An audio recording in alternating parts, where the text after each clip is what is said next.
Mesdames et messieurs, bienvenue sur ce nouvel épisode du Weekend AB Show, l'hebdomadaire numéro 117. En espérant que vous avez passé un bon week-end et que vous entamez une très bonne semaine. Mika, comment tu vas? Bah écoute, ça va, hein, grosse semaine pour le MA français et des belles choses et hâte de faire le débriefing. Exactement, on va faire un débrief sans langue de bois comme toujours. On sait que vous l'attendez celui-là, surtout avec ce qui s'est passé avec le FC Paris. On va quand même y aller chronologiquement comme on le fait toujours. On a eu l'ARES numéro 25 ce jeudi. Ensuite, on a eu le PFL Europe et ensuite il y avait aussi en même temps, en simultané, l'UFC Paris. Donc commençons Mika. Toi qui étais au ARES, Mika, ce jeudi dernier, comment tu as trouvé l'événement globalement? Bah, l'événement, il était bien. Franchement, on a retrouvé du Ares. Après, clairement, ils ont... Voilà, maintenant, stratégiquement, on sait qu'on aura... Peut-être qu'on va retrouver ça, mais je sens qu'on n'est plus sur des oppositions franco-françaises. On est vraiment sur de l'international. Je pense que sur ça, il y a vraiment une volonté de rendre des cartes je sais pas comment dire, moins franco-française. Il y a plus cette volonté-là de faire avant les chocs franco-français.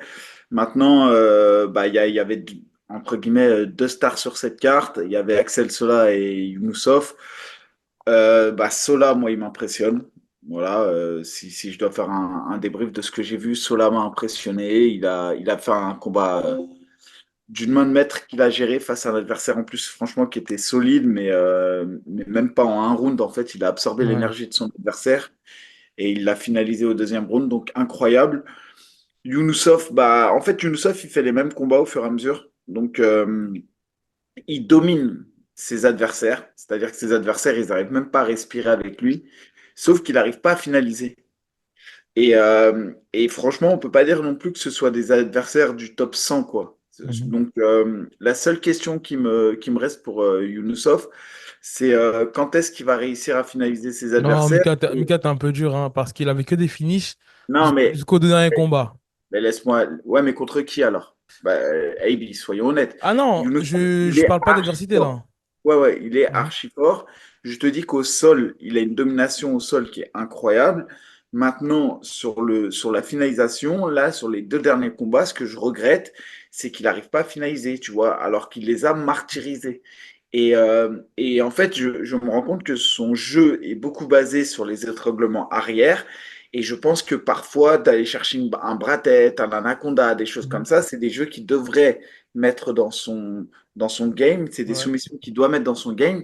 Parce que malheureusement, au bout du troisième round, ça commence à être dur à regarder, le combat. Vraiment, c'est. Forcément, quand c'est un combat de championnat et qu'il y a une domination nette, à un moment donné, ouais, ça devient peut-être ennuyant pour les spectateurs parce que forcément, quand tu es spectateur, bah, tu veux un combat engagé, un combat voilà, qui rend pour Bah, coup des deux côtés. surtout qu'il domine. En fait, c'est-à-dire qu'il domine tellement qu'on comprend même pas pourquoi il cherche pas la finalisation debout comme il le faisait à l'époque avec des coups de coude retournés ou des choses comme ça. Mais c'est le seul, voilà, encore une fois, comme je le dis, il est vraiment, il est au-dessus du Ouais. lot. Et j'ai hâte de le voir face à un Peña, par exemple. C'est quelque chose qui Bah, m'a. même contre les Scott, hein, ça aurait été vraiment intéressant. On avait vraiment Ouais, une mais opposition de style. il a Et là, vraiment c'est tiré une croix apparemment sur le ouais, Scott. c'est la énième fois qu'il pull out. Donc, je comprends aussi sa réaction. Pour revenir sur le combat d'Axel Solar, rien à ajouter. Il progresse de sortie en sortie. Il a été patient et franchement, ça montre aussi, comment dire, l'expérience et le potentiel qu'il a d'un vrai combattant. Parce que, comme il l'a dit, il a laissé passer la tempête. Malgré qu'au début, c'était un petit peu engagé, mais lorsqu'il a accéléré, on a vu qu'il y avait vraiment un niveau d'écart. Et c'était beau. Il a su accélérer quand il le fallait. Il a su être patient et laisser passer la tempête. Après, pour revenir aussi à ce que tu disais concernant les oppositions internationales, moi, j'ai l'impression que c'est plus par dépit qu'on voit des oppositions internationales parce que bah, au début du RS, le 2 le 3 le 4 le 5 on n'avait pas vraiment d'organisation comme. En tout cas, l'Hexagone et le COF n'avaient pas émergé comme maintenant. C'est-à-dire que maintenant, entre-temps, tu as eu plusieurs signatures, tu as eu même le départ d'Abdoul, de Pépi. Au PFL, d'Ibra au PFL, toi, pour le moment, on va dire, t'es en stand-by. Il y a eu pas mal de combattants comme Tona Kroll qui ont signé ailleurs. Notamment, je pense au COF. Je pense qu'on doit sûrement avoir des combattants, des anciens combattants du RS au COF ou à l'Hexagone. Donc, je pense que c'est ce qui fait qu'en fait, t'as plusieurs en fait, combattants éparpillés dans plusieurs organisations, ce qui fait que bah, tu as un roster moins chargé, et bah, à un moment donné, tu es obligé de faire des oppositions internationales, quoi. Ouais, alors, en plus, j'ai un petit croustille. Tu, Sur tu le balances quand le crossy? là, je vais le balancer à la fin de ça. Sur le RS, après, il y a le 93 kilos qui est ultra dominant. Ouais. Ah Lui, oui, oui, c'est franchement, vrai. je Ouais, ouais, ouais. vois personne le déloger. Et quand je le Mika, deux vois, secondes. J'ai commandé un açaï. Attends, je ouvre juste la porte. un vrai problème au RS, c'est le moins de 93 kilos. Il y a Kiaf. Franchement, je vois personne pouvoir le détrôner en 93. Et physiquement, quand je le vois, je me dis qu'il pourrait descendre à 84 kilos. Et je pense que Mais a ça sera un priori, il veut combat. monter, a priori. Il veut monter Enfin, en 93. en fait, comme je t'ai dit, on me l'avait proposé le 11 juillet en poids lourd. Et ensuite, quand j'ai vu qu'il a gagné, il y a un compère ou un collègue à lui qui a dit que la prochaine étape, c'était peut-être de monter en poids lourd. À voir, à voir. Franchement, En il tout est cas, moi, fort. je suis là. Non, il est fort. Ouais. Franchement, j'aime bien. Il est complet. Tu sais, il m'a l'air Ah d'être ouais. calme, serein. Et là, en fait, je pensais vraiment que Jackie Chan, il allait lui compliquer la vie. Après, je t'avoue que je l'ai trouvé absent, Jackie Chan. Je l'ai vraiment trouvé absent. Mais le pressing qu'il lui a mis, la combinaison corps-tête, ensuite, changement de niveau, non, il a vraiment du potentiel. Sincèrement, Ouais, il est fort. il a du potentiel, il est fort. Et moi, je le vois même peut-être descendre à 84 s'il fait l'effort. Et je pense contre Eugène, ça sera un beau combat. Après, pour les 93, j'ai un banger qui pourrait se faire. Ça serait Jackie Jeanne contre Paulin. Je sais pas ce que tu en Bah, penses, mais c'est deux gars qui s'entraînent ensemble, Mika. ah, ok. Ben, tu vois, pour moi, Jackie Jeanne, il s'entraîne à Nantes. Mais tu vois, je trouve. Non, pas du tout. Il est au MMA Factory. Après, il a son coach de pied-point, là, Bingo, et je sais plus c'est quoi le nom de l'autre, mais sinon, ils sont toujours au Factory. Donc, Ok. compliqué de faire deux gars Ouais, s'entraîner. ouais, ouais, Ouais. compliqué. Mais bah, tu vois, j'avais pas cette info. Ensuite, Bayo qui a perdu. Il s'est fait soumettre au deuxième round alors qu'il a été ultra dominant dans le premier. Mhm. Après, moi, je le dis souvent, hein, Bayo, je pense que il y a quelque chose qui va pas dans sa manière de gérer le combat. Et quand tu regardes bien sur ces 5 combats au RS, bah, il y en a un qui gagne parce que l'adversaire était dopé, mais sinon il se fait, je crois qu'il perd au premier Ouais, round. il perd par guillotine. Ensuite, il gagne sur un une clé de bras le deuxième RS. Mhm. Selon moi, il perd contre Gaëtan Dumbo, mais pour une frappe derrière la tête, il arrache la victoire sur une frappe illégale. Euh, il perd ensuite là par KO TKO au deuxième round, et là il perd par étranglement. Je pense que le RS est trop gros pour lui. Il faut qu'il redescende, qu'il Bah, refasse des armes sur le circuit pro. moi, ce que je comprends pas, c'est qu'en fait, comment est-ce qu'on place un Mohamed Bayo en main carte, même si parfois, je trouve que ça n'a pas trop de sens d'être placé en haut ou en bas, et comment on met un Kirikou Dembo, Gaëtan Dembo plutôt contre, comment il s'appelle ah, j'ai Diop. oublié. Ouais, tu vois. Bah, après, Dembo, comme entre guillemets sur papier, il avait perdu contre Bayo. Et après, faut pas aussi oublier que l'adversaire de Bayo, il a 7-0. Donc je Ouais. pense que lui, bon voilà, ça me choque pas. Après coup, une fois que tu as vu la guerre que Dembo a fait à Diop, effectivement, tu te dis, bah, eux, ils méritaient le main event. Mais la réalité, sur papier, on n'était pas sûr de rien. Mais ouais, assez déçu encore une fois. Donc, je pense qu'il doit refaire ses armes et prendre peut-être un niveau d'adversité en dessous pour se refaire. Parce que clairement, pour l'instant, il n'arrive pas encore vraiment à trouver son jeu. Ouais, c'est ça. Et Et concernant après, le. Ouais. ouais, vas-y. Non, non, j'allais dire concernant le petit showcase que t'as apprécié. Non, je n'ai pas apprécié. J'allais y venir justement. Après, il y a le combat de Shigemeto, j'ai bien aimé. Ouais, Shigemeto, contre Nasruddin. ouais, franchement, combat serré, mais je trouve qu'il a fait le taf et il mérite cette victoire, même si c'est une split décision. Grosso modo, voilà pour les combats d'Ares. Bon, voilà, quand même, il y avait franchement, en termes de niveau, quand tu as Sola sur la carte et Yunusov, bah, en fait, tu te rends compte que quand même, le Ares, c'est en termes de niveau, hein, il n'y a aucun main event de l'Hexagone ou aucun main event de Hexagone. Je parle de l'Hexagone parce que c'est le plus proche hein, derrière le Ares. Ouais. Et donc, les autres, elles sont encore en dessous. Donc, et pour moi, il n'y a aucun main event qui pourrait, qui Rivalisé. nature à rivaliser avec ça. Et clairement, encore une fois, je pense que le meilleur main event qu'on ait eu en France sur les organisations nationales pour l'instant, sur l'année 2024, c'est clairement Sola avec Imavov. Je pense que c'était vraiment du niveau d'un UFC et Sola confirme en tout cas tout le bien que je pense de lui sur ce combat. Et sur la Tourpal, Mika, c'était pas mal. En tout cas, quoi qu'il en soit, il y a le nom de Sola qui ressort. Sola, voilà, Sola, dès qu'il est là, tu sais que ça va être banger. Et je pense que franchement, de ce que je vois, il a plus rien à faire au RS. Faut qu'il dégage à l'UFC Mhm. maintenant. Mais écoute, c'est tout ce qu'on lui sait en tout cas. Et Donc, non, mais moi, c'était ça en fait. Ça, on avait été au COF il y a quelques mois. Tu y étais d'ailleurs. D'ailleurs, il avait combattu Ruart. contre UART et ils avaient fait un concert. Et sincèrement, j'avais été dur avec le COF. Donc, c'est pas parce que c'est le RS que je vais être doux. S'il vous plaît, arrêtez ça. Vraiment, Ouais, je ne sais pas comment le dire, mais il faut vraiment pas mélanger showcase et MMA. Non, non, pas du tout. non, à la rigueur, soit en début de soirée ou en fin de soirée, tu vois ce que je veux À la dire? rigueur, oui. À la rigueur, mais il faut dissocier les deux. Mais Il faire un faut show dissocier, ouais. case en plein événement, non, désolé, mais ça le fait pas. Ouais, ça le fait pas, et même le rappeur, je vois pas comment il arrive à se mettre dans l'ambiance, même le public, il est pas du tout, je sais pas comment dire, il est pas conditionné pour ça, et même nous, on comprend pas ce qui se passe. Franchement, je te jure, c'est limite, tu vas aux toilettes quand il chante. Tu vois, tu dis, ah bah, Ça a duré non, combien de temps d'ailleurs? bah, pas longtemps, hein, franchement, il a chanté une musique d'eux, ça a pas duré longtemps, c'était vraiment Ah, court. mais Mais, non, non, ouais, je suis pas du tout fan. Sincèrement, ouais, arrêtez ce massacre. limite, ça, je trouve que ça fait ringard, en fait, de faire ça, je te jure. Tu vois ce que je veux Bah, dire? tu te rappelles à l'époque de Extreme Gladiator de Hatch? Il y avait Ouais. des soirées combat hip-hop. Et en fait, je trouve qu'on revient en arrière en faisant ce genre de choses-là.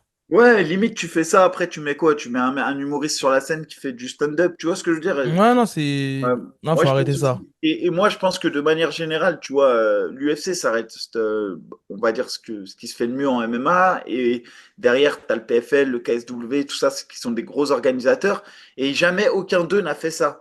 C'est bien pour une raison, tu vois ce que je veux dire? Il y On a, est d'accord?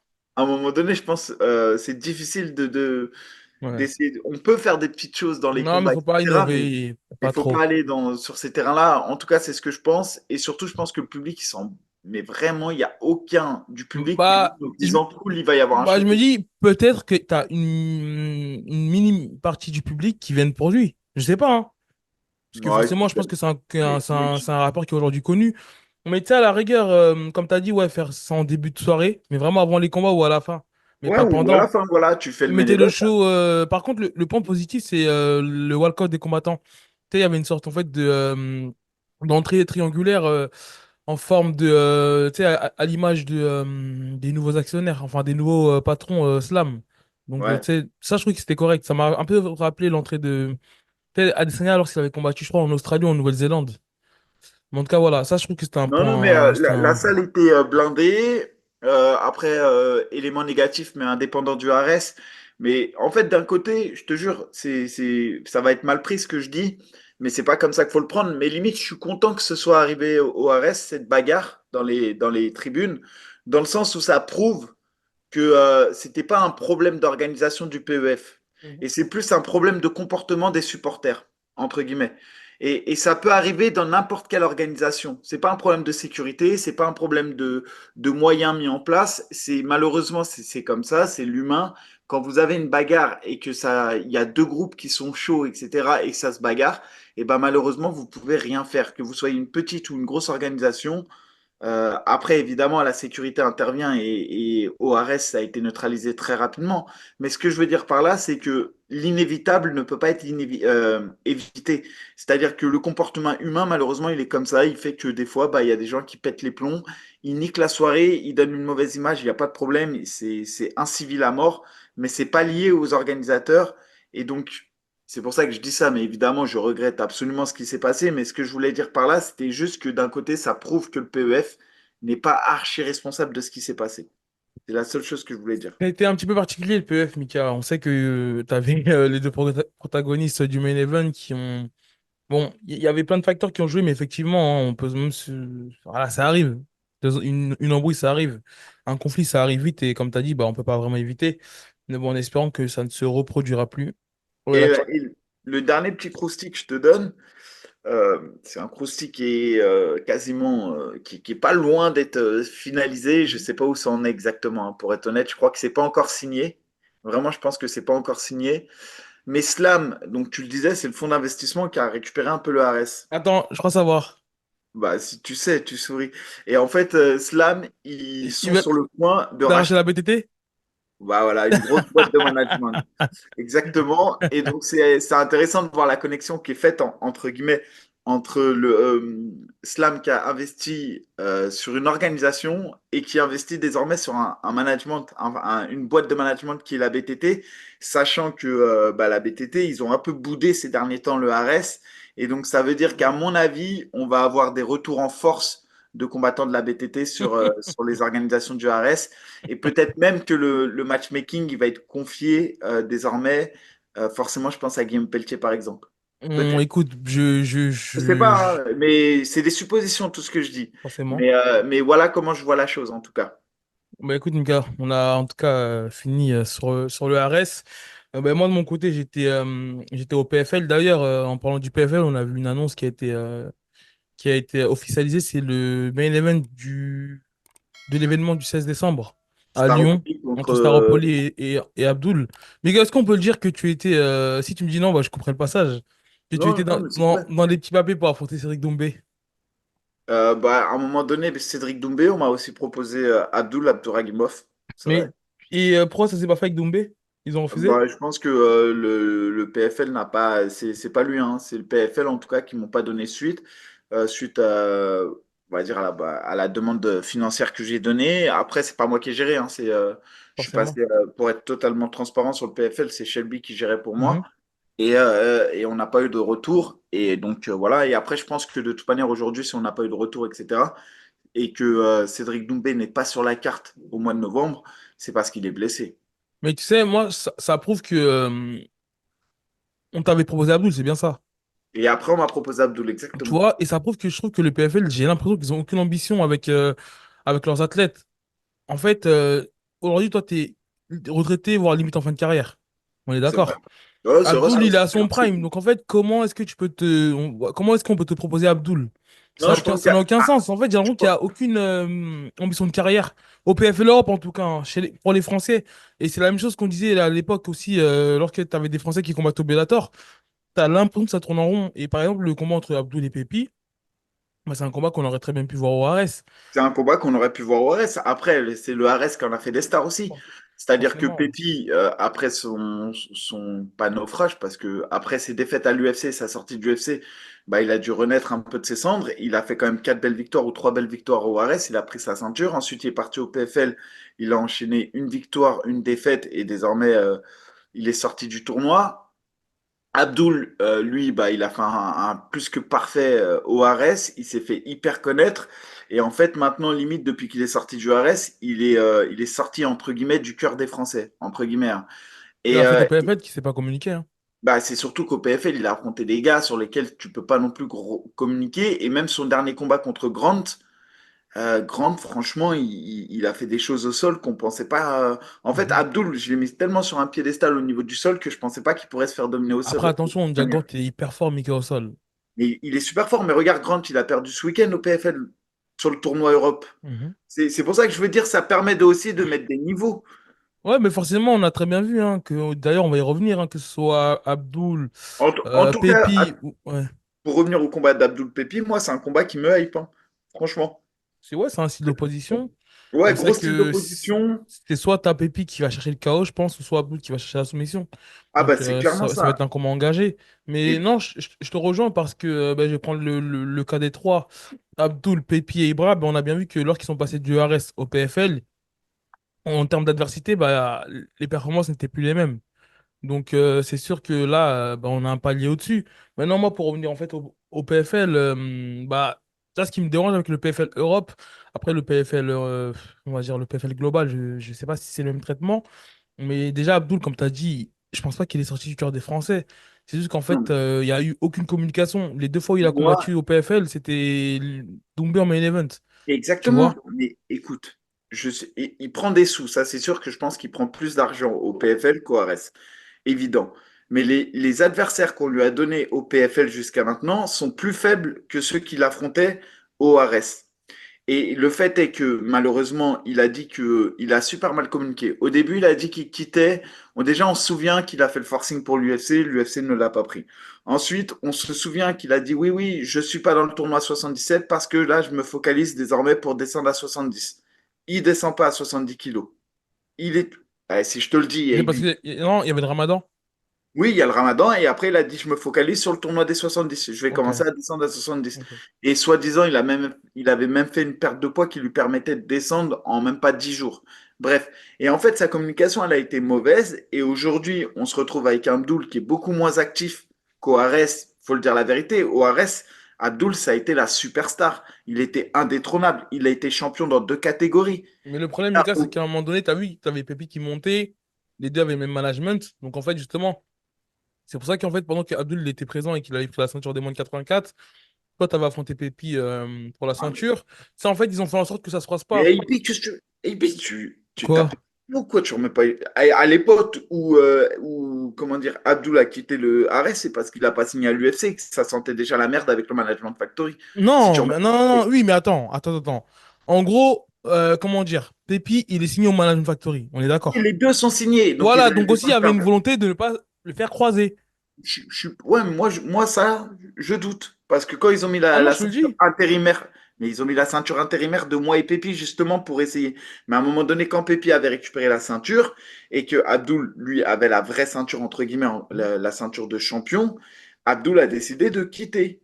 C'est là où il y a eu toutes les histoires. C'était un peu. Mais écoute, j'ai combien Non, de mais mois à ce moment-là, il était encore au Factory, en tout cas, au Management Factory, Abdul. Oui, mais tu sais très bien que dans les coulisses, ça se passait pas si bien que ça. Ouais, après, j'ai plus Ah ouais, la notion. chronologiquement, tu n'arrives Ouais, pas à refaire, mais je te le dis. Mais ce ouais. qui est sûr et certain, c'est que selon moi, et ça, je suis persuadé de ça, il aurait dû rester au Ares. Je pense qu'aujourd'hui, la carrière en termes de notoriété et tout, il serait mieux s'il serait resté au Ares. Non, c'est dur de dire ça, Mika, parce que. Non, c'est pas, mais c'est même pas méchant, c'est même pas dur. C'est ce que je pense. Mais Aujourd'hui, affronter après, Brad oh, mais Wheeler regarde, et Mika, Jeff Grant, forcément, lorsque lui, il ambitionnait d'aller à l'UFC ou au PFL, forcément, il devait rêver grand. On lui avait proposé le tournoi à 1 million. Il non, sait, je mais pense que même en termes d'adversité, en termes de médiatisation, il s'attendait pas à ce qui se passe aujourd'hui. C'est sûr. bah, pourquoi c'est lui-même qui a fait le choix de ne pas rentrer dans le tournoi parce que le combat il tombait dans le Ramadan, alors que le tournoi il était annoncé depuis longtemps. Et même quand il a signé au PFL, Marco il l'avait dit. Ouais, mais il, Mika, s- regarde. Attends, mais laisse-moi. Gros, et puis je sais pas pourquoi tu remixes l'histoire. Je remixe pas. Il a remixé, il a signé au PFL, un peu en short notice, en catastrophe, à 73 kilos contre Brad Wheeler parce qu'il n'avait pas été pris à l'UFC. Mhm. Derrière, il a dit, bah ok, moi je m'engage pas sur le tournoi des 77, maintenant je vais aller performer à 70, je m'engage dans le tournoi à 70. Ensuite, il y a eu le Ramadan et il est jamais rentré dans le tournoi à 70. Et après même, il a fait un combat à 77 contre Grant et il est passé un peu en termes de notoriété derrière Doumbé parce que Doumbé a pris toute la place. Et c'est pour ça que je te dis, selon moi, avec le recul, il a fait les mauvais choix parce que s'il était resté au Ares, ça serait une méga star. Il serait champion dans deux catégories. Et là, aujourd'hui, on aurait peut-être un Virgilogène, Ah, Abdouragimov. mais est-ce Ça, que c'est c'est ce des qu'il veut, combats. lui? Est-ce que c'est ce qu'il voulait? Forcément, lui, il C'est rêvait comme ça que grand. tu signes à l'UFC. Ou alors, T'as dit quoi? c'est comme ça que tu signes à l'UFC. Non, C'était. Mika, c'est un peu dur. Franchement, je pense qu'il a exploité le RS à son maximum. Il a fait deux Moi, j'y crois ceintures. pas. Je te jure, Mais non, non, moi non. j'aurais Et en plus, signé à un moment pour. donné, je pense qu'il devenait même trop gros pour le RS en termes de comment dire, de prime. Il devenait trop Ouais, gros pour le RS. le Donc, tu mec peux qui pas dire coûtait qu'il plus aurait cher au dû. Ares, c'est sûr. Non, mais tu peux Mais pas dire qu'il aurait. En plus, tu sais que le RS, ils ont, comment dire, passé une période de crise à un moment donné. c'est vrai. Donc, Mais comment est-ce qu'il aurait pu rester, sincèrement? bah moi, tu me mettais un Virgilogène Abdouragimov, c'est un combat qui vend de ouf, j'en suis sûr. J'en Oui, suis mais sûr, le ce combat, combat-là, il tu le fais fait une des fois, scores. mais après, là, il s'est écoulé quoi? Il s'est écoulé presque 2 ans depuis qu'il est parti du RS Abdul. Il me semble Tu que vois? ça. Donc, ça aurait été un peu compliqué. Ouais, je crois que ça fait un an. Ça fait pas 2 ans, ça fait un an. Son dernier combat, il l'a fait au mois de mars ou je sais plus quand. Et ensuite, il a attendu l'UFC à Paris en septembre l'année dernière. Il l'a pas eu et il a combattu contre Brad Wheeler Ouais, lorsque donc, Doumbé a affronté Zebo.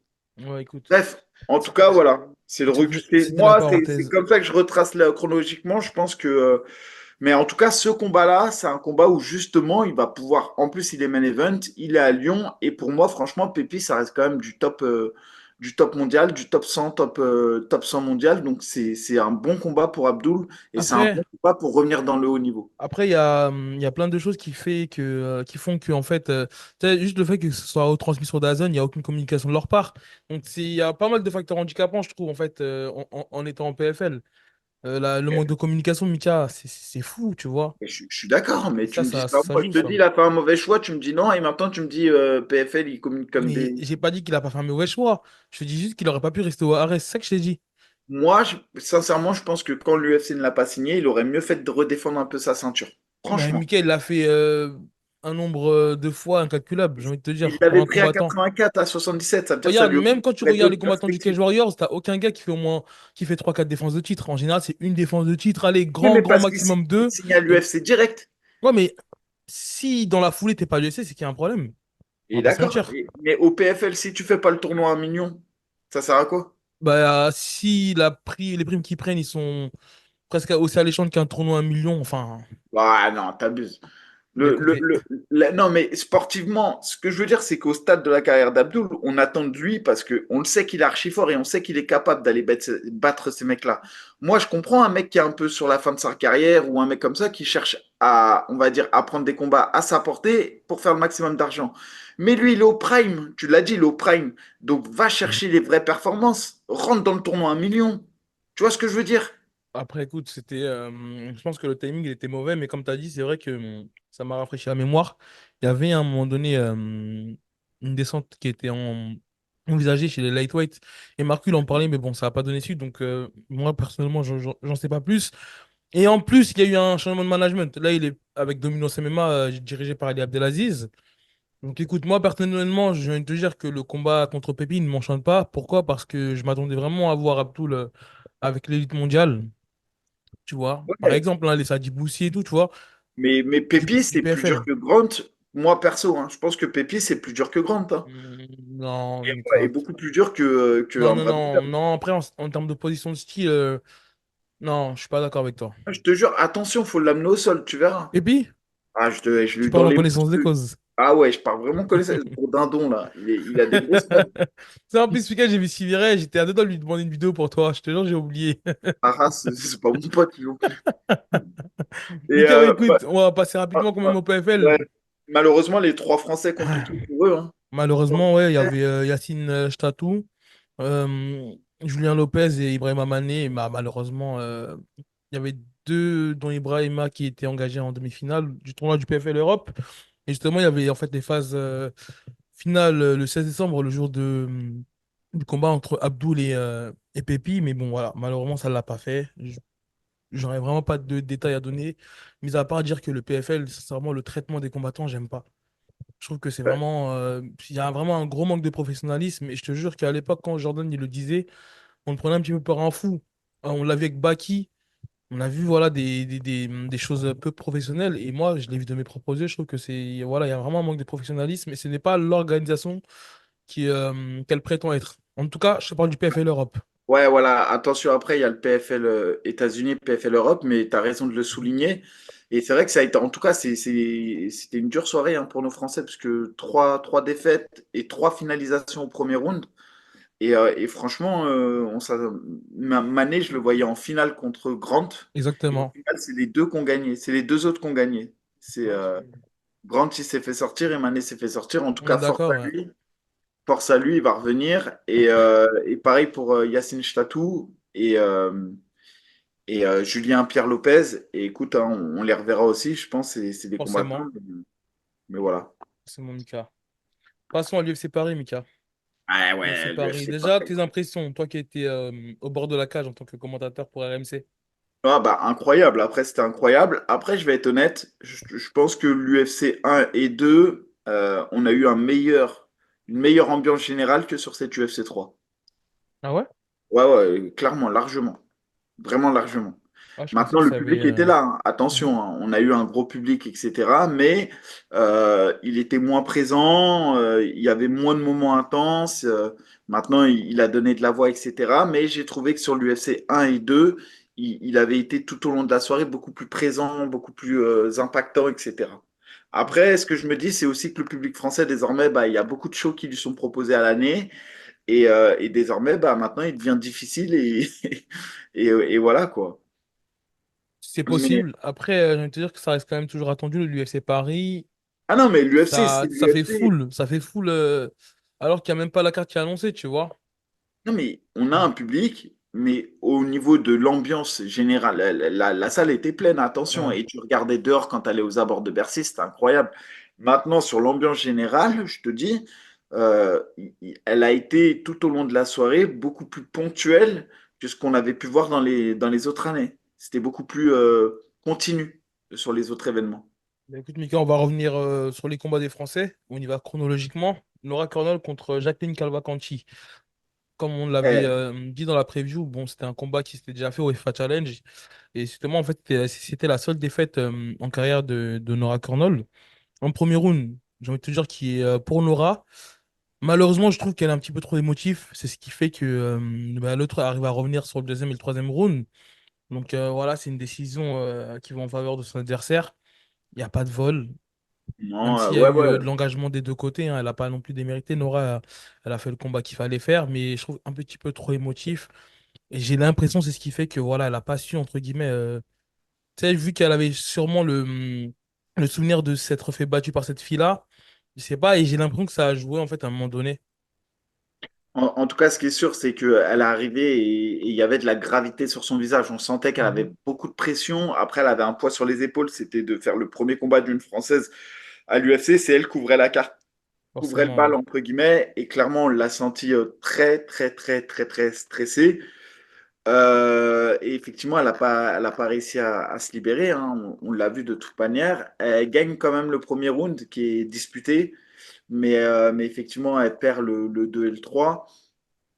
Et tu le dis, elle a été dans l'émotion, puisque même au troisième round, à un moment donné, elle a crié sur son coin Ah, pendant le c'est combat. son. Ouais, ouais, si, si, si, je me rappelle, ouais. Je ne sais pas, son coin a dû lui donner des consignes ou pas, et elle était un peu frustrée, j'imagine, en gros, et elle leur a dit, je ne sais pas ce qu'elle leur a dit, mais en gros, elle leur a dit en gueulant, genre, soit ça Mhm. marche pas, soit je peux pas, ou soit ferme-la, quoi.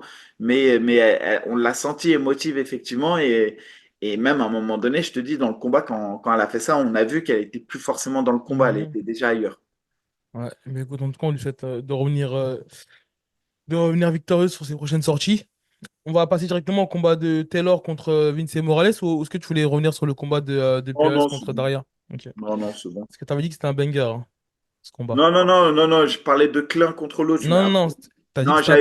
j'avais bien dit que je m'étais trompé sur ce combat quand Ah bah j'avais j'ai mis. pas vu que t'as dit ça, hein. Moi j'ai vu que t'as dit que c'était un Et juste banger. dans la story après, j'ai dit que je m'étais Je te trompé. jure que je l'ai pas vu, mais écoute, moi je vais Mais mettre la capture d'écran. comment veux-tu que moi, je dise, eh, vas-y, tu connais mes positions, commence pas. Écoute, je te promets que t'as dit ça. Maintenant, j'ai pas vu la story d'après. En tout cas, t'as dit que c'était un banger. Je vais même mettre Non, non, l'image si je non. la retrouve. Ouais, mais d'accord, mais si tu mets pas l'autre image qui va Mais derrière, j'ai pas vu. où je dis, excusez-moi, je parlais de Klein contre Non, non, l'autre. je te jure que j'ai pas vu. Ouais, d'accord. Mais Bon, en écoute. tout cas, je parlais pas du tout de ce combat qui est pas du tout un banger. En tout cas, Taylor, c'est lui qui a réveillé Bercy. Même s'ils avaient donné de la voix pour Nora, quand Taylor est rentré, il y a eu franchement, il s'est passé quelque chose, franchement. Et Taylor a fait du Taylor et je pense que on a un Taylor Prime. C'est ça qui est intéressant. Aujourd'hui, je, je, je sais pas quoi te dire. C'est Taylor, il avait été 37e mondial au top de sa carrière en 2022. Et là, actuellement, il est 33e mondial après cette victoire. Donc, on a un Taylor qui a jamais été mieux classé que ça. Mhm. Et quand tu regardes un peu ce qui se fait au-dessus de lui, bah, tu as, le top 15 du Bellator, le top 15 du ONE FC et le top 15 de l'UFC. Donc, il est clairement aux portes du top 15 de l'UFC. Je pense que le prochain combat qu'on lui donne, c'est un gars du top 15 de l'UFC. Et il a fait une victoire qui était parfaitement gérée. Il n'a pas pris de coups. Franchement, incroyable. Moi, écoute, je vais revenir sur la performance, il n'y a rien à dire. Maintenant, j'ai manqué, et c'est toujours le sentiment que j'ai en fait quand je vois Taylor combattre, malgré qu'il a fait une masterclass. Il a vraiment montré qu'il y avait un niveau d'écart entre lui et son adversaire. Après, quand même, il a essayé de finir le combat, mais j'ai l'impression qu'au moment où il faut accélérer, au moment où il manque un chouïa, tu vois, un petit chouïa, c'est là où il reprend sa distance, tu vois, c'est là où il temporise. C'est vraiment ça qui fait que je veux vraiment qu'il arrive à finir ses adversaires. Maintenant, en termes de niveau, il a vraiment montré qu'il y avait voilà, une classe d'écart entre lui et le gars. Mais comme je t'ai dit, il lui manque ce petit truc-là où. Mais je pense que ça va venir. Honnêtement, entre son dernier combat contre tu sais, l'ancien adversaire de Tom Duquesnoy, Ouais, qu'il avait ouais, ouais. affronté à l'UFC Batman. Vegas, Batman. ouais, c'est ça, c'est Stadman. Et ce combat-là, on voit qu'il cherche à finir le combat. Mais voilà, après, forcément, on va être chauvin. Moi, c'est juste ça qui me frustre un petit peu. Mais sincèrement, en termes de performance, en termes de niveau, il n'y a rien à dire. Même en termes de boxe, je trouve qu'il a ultra progressé sur sa boxe anglaise. Il fait un peu plus mal maintenant, mais il lui manque ce petit truc-là qui fait qu'il arrivera à finir et à abréger les combats. Et là, il aura sans doute, en tout cas, sa place parmi le top 15. Ton Ensuite, combat, on a ouais, eu Oumar Sy contre Dan Woon Jung. Donc, on rappelle, hein, c'était un gars expérimenté. Le gars avait 15-6-1. ouais, Mais c'est surtout qu'il avait 8 combats à l'UFC. ouais. Même s'il était sur une série de 3 défaites, c'était justement un combat un peu coup près pour lui. C'est-à-dire que lui, il n'avait pas le choix. C'était soit il gagne, soit il saute de l'UFC. Et donc, pour moi, c'était un vrai challenge. En tout cas, pour comment dirais-je, pour Pour Oumar Omar, Sy. Et Oumar, pour moi, il a fait le taf. Il a eu un premier round où il a eu chaud. Il s'est fait toucher. Franchement, il a presque fait un ascenseur, j'ai envie de dire. Mais pour moi, il est bien revenu au 2 et 3. Même si le premier est serré, pour moi, il prend le 2 et le 3 facilement. Et d'ailleurs, les juges ont scoré les 3 rounds hein, pour Oumar. ok. Et donc, Oumar qui prouve qu'il progresse. Et surtout, ce que j'ai apprécié, c'est que le combat, il s'est fait en pied-point. Et c'est un domaine où on n'avait pas encore vu Oumar Ouais, s'illustrer. je suis d'accord, ouais. Et on l'a vu, il défend bien les amener au sol. Et quand il faut striker, il strike. Quand il faut faire la guerre, il sait faire la guerre. On sait aussi désormais qu'il a un bon menton. Parce que je Ouais. trouve qu'il fallait, Ouais, c'est fallait au premier round, je crois qu'il y a un braillard qui était passé. Ouais, ouais, faut encaisser les frappes qu'a donné son adversaire. Il a combattu aussi, il s'est fait mal au pied, il a combattu aller tout le long. Et pareil, bah maintenant il vient de se hisser à la 34e place du classement heavyweight. Donc là, vraiment, il commence à arriver dans le. On n'est plus dans le haut niveau, on commence à arriver dans le très haut niveau, comme Taylor, quoi. C'est des mecs qui viennent se hisser à la 30e place des combattants mondiaux. Je sais pas si on se rend compte, mais c'est incroyable. Donc, hâte de voir la suite pour lui. Non, c'est ça, je te rejoins, hein. Comme tu as dit, jusqu'à présent, ils avaient montré beaucoup de phases de grappling avec pas mal de finish au premier round. Même s'il n'a pas su finir le combat, je trouve que c'est bien parce que ça fait quand même 3 rounds de plus en termes d'expérience. Et en plus, le combat, il s'est pas que déroulé au sol, ça s'est déroulé debout. Donc, forcément, c'est un combat qui va lui apporter beaucoup d'expérience et je pense qu'il va aussi lui apporter aussi en termes de progression. Donc, moi, j'ai hâte de voir la suite. Franchement, j'ai hâte de voir la suite pour lui. Et on lui souhaite un bon rétablissement parce que c'est vrai qu'il a eu une sacrée entorse à la cheville. Je sais pas à quel moment c'est arrivé. Peut-être sur un kick de sa part. Mais je pense qu'il a dû combattre en tout cas avec ça. Donc, voilà, un bon rétablissement à lui. Et j'ai hâte de le voir en fait à nouveau. Mika, le combat entre Fares Ziam et Matrivola, un combat qu'on attendait. On avait reçu Fares Ziam, voilà, pour plusieurs raisons. Ce combat-là aussi, il était attendu parce qu'il y avait Matrevola qui s'était mis une petite partie du public français dans la poche. Donc voilà, ça faisait pas mal de débats. On voulait aussi comparer, je pense, les performances de Fares et de Benoît parce que Benoît avait affronté Matrevola parce qu'il l'avait mis KO au Madison Square Garden. Donc forcément, c'était un combat attendu. Fares, il n'avait jamais finalisé d'adversaire jusqu'à présent. Il lui a fallu Matrevola pour mettre un beau KO qui a fini en tout cas qui a fini par lui rapporter 50 000 K, donc un performance of the night. Donc bravo à lui. C'était un Pas beau combat. 50 000 cas, 50 cas. Désolé, j'ai avalé une cacahuète de travers, ça m'a étouffé. Et bah, pareil, ce que j'ai kiffé, c'est que dès le début du combat, on l'a senti mauvaise intention, défense de lutte incroyable. Il s'est relevé à chaque fois, il a harcelé son adversaire, il l'a frappé. Le combat, il l'a franchement mené de A à Z. On l'a senti vraiment mauvaise intention sur toutes les phases où il y a eu prise de contact derrière. Dès qu'il y avait la rupture de contact, il était méchant. Il y a eu ce genou en sortie, KO sur Prévola. Franchement, pour moi, Ziam, c'est la révélation de ce Bercy dans le sens où on a vu un Ziam 2.0, un peu plus baraque, plus solide, plus méchant. Et clairement, bah, lui, pareil, hein, Fares Ziam, c'est quelqu'un qui aujourd'hui est classé 40e mondial chez les lightweight. C'est quelqu'un qui est aux portes du top 15 à l'UFC. Et voilà, il rejoint le club très fermé des Français qui ont 6 victoires à l'UFC. Et donc, félicitations, il a exactement le même palmarès que Taylor à l'UFC, 6-2. Donc, et lui, il est sur 4 victoires consécutives, Fares. Donc, franchement, c'est des belles choses à venir pour lui. Maintenant, il va attaquer le gros du gros. Et j'ai hâte de voir ce que ça va donner. Ouais, je le rejoins, il fait son chemin tranquillement. Franchement, tu sais, regarde, il y a quelques temps, et on va y revenir au main event avec Benoît Saint-Denis. Tu sais, il y a quelques temps, en fait, on comparait les deux carrières, on faisait, c'est clairement ça, hein. Ce qui se disait, c'était que Benoît et Fares, il y avait un boulot entre les deux, mais là, on voit qu'en fait, c'est un petit peu le, tu sais, ça a été un petit peu le sprinter contre le marathonien, j'ai envie de te dire. Et là, aujourd'hui, bah, en tout cas, en termes de performance sur ce qu'il a fait, il a rien envie à BSD. Il se rapproche petit à petit du top 15. Et voilà, il est expérimenté en plus parce qu'il a fait pas mal de décisions et je pense que ça, c'est important. Ça veut dire que maintenant, je pense qu'il va peut-être, comment dire, lâcher un petit peu plus les chevaux, tu vois, sans vraiment prendre de risques. Mais Et puis surtout, il a un capital santé qui est préservé. Il n'a jamais ouais. pris de KO TKO, il est jeune, il n'a jamais eu de grosses blessures, il n'a jamais encore fait des guerres dans le sens où il est revenu gonflé, Mhm, blessé, etc. Donc c'est quelqu'un qui potentiellement a encore beaucoup, beaucoup d'essence dans son réservoir. mhm. Donc franchement, j'ai hâte de voir Fares et comme je dis, c'est un gars qui progresse à chaque fois et j'ai hâte de voir un peu maintenant ce qu'il va proposer. Et je pense que là, il est full confiance. C'est ça, Mika. Et juste après, on enchaînait aussi une autre masterclass entre Gabriel Miranda et Morgan Charrière. Un Et combat ouais, qui s'est soldé par un KO. Comment tu l'as vécu, toi, du bord de la cage? bah déjà, Charrière, il a réveillé le public. Voilà, clairement, il fait partie de ceux qui, dès le départ, Ouais. a réveillé le public.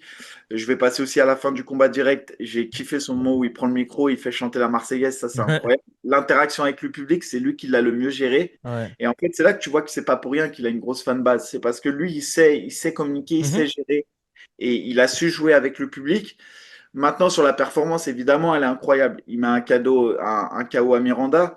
Mais si je regarde le classement de Miranda, il est classé 280e. Tu vois, c'est moins bien que énormément de Français qui sont dans des ligues comme Thomas Kroll, il est mieux classé que lui. Mhm. Aliou, il est mieux classé que lui. Dizzy, il est mieux classé que lui. Il y a énormément de Français qui sont mieux classés que lui, pour vous donner une idée du niveau. Donc, je suis très content parce qu'il performe et parce qu'il prend ses bonus et parce que ça devient une véritable star. Maintenant, clairement, j'ai envie de le voir sur un niveau d'adversité plus fort. Bah, Tu vois, ouais. après, on va y revenir au cas Gomis. Mais voilà, c'est là où on a envie de voir Charrière. C'est d'aller chercher des défis, de grimper dans les classements. Bah, Mika, après, regarde, Charrière, je pense pas que c'est quelqu'un comment dire, qu'on voit avec la ceinture de l'UFC. En tout cas, pas pour le moment. Ça, c'est Hmm. plutôt un showman qui va venir faire ses guerres et qui va, bah, regarde, trois combats, deux 1 deux victoires, une défaite, trois bonus. Donc, tu vois, c'est le combattant, en fait, je pense, qui va être là sur les cartes de différents UFC. Et tu sais, je dirais à l'image des gars comme, je dirais pas Justin Gaethje, mais tu sais, qui ont toujours assuré le show, victoire ou défaite, et qui vont savoir, entre guillemets, en fait, rester à l'UFC sans forcément aller viser le titre. Après, je te dirais, Gaethje, il a été champion intérimaire à un moment donné, mais tu sais, dans la forme, faire toujours des grosses guerres, assurer le show. Et, et voilà. Je pense que Morgan, ça va être ce type de combattant. Après, on ne sait pas de quoi l'avenir est fait, hein. Peut-être qu'il va grimper Exactement, il a le crescendo. temps il a le temps de progresser aussi. Il a 28 ans. Maintenant, effectivement, il est 90 chez les Mhm. 66 kilos. Il y a encore beaucoup, selon moi, d'étapes à passer avant d'aller chercher le top 15.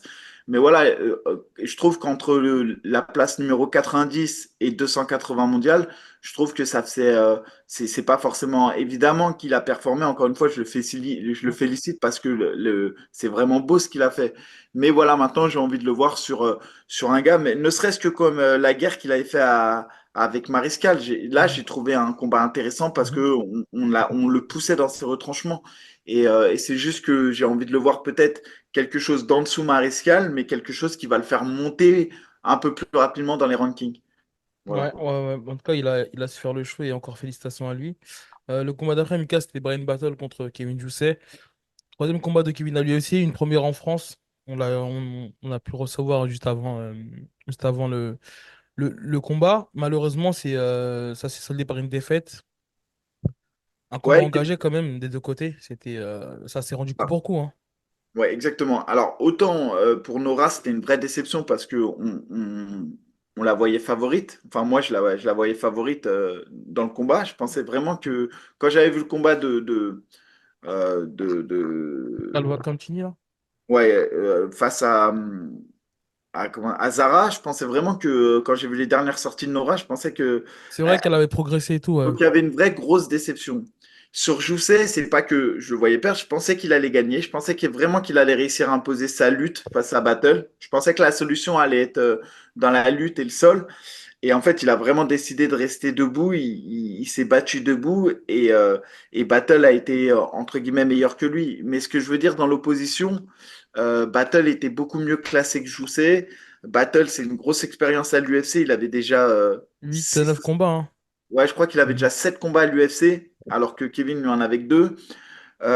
C'est un gars qui avait gagné le TUF. Donc, c'est un gars qui, avant d'arriver à l'UFC, avait déjà fait le TUF.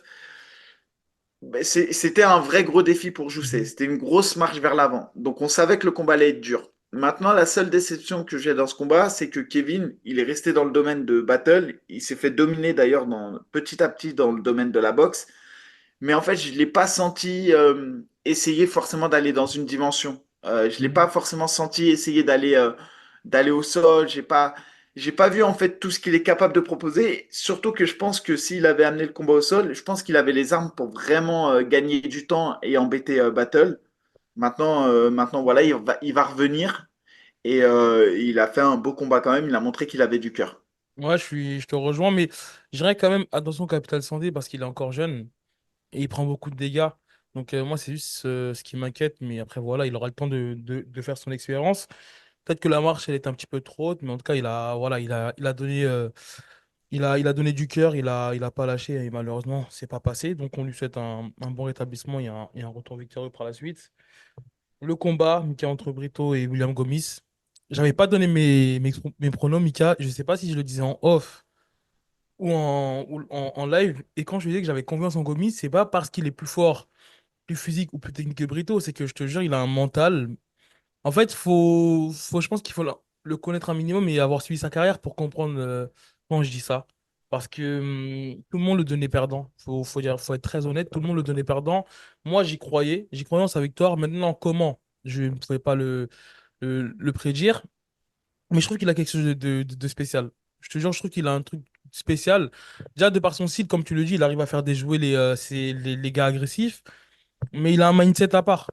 Et moi, c'est ça qui m'a donné en fait envie de croire en lui. Ouais, c'est quelqu'un qui parle beaucoup, mais encore une fois, je le dis, il fait beaucoup dans la cage, il prouve ce qu'il dit.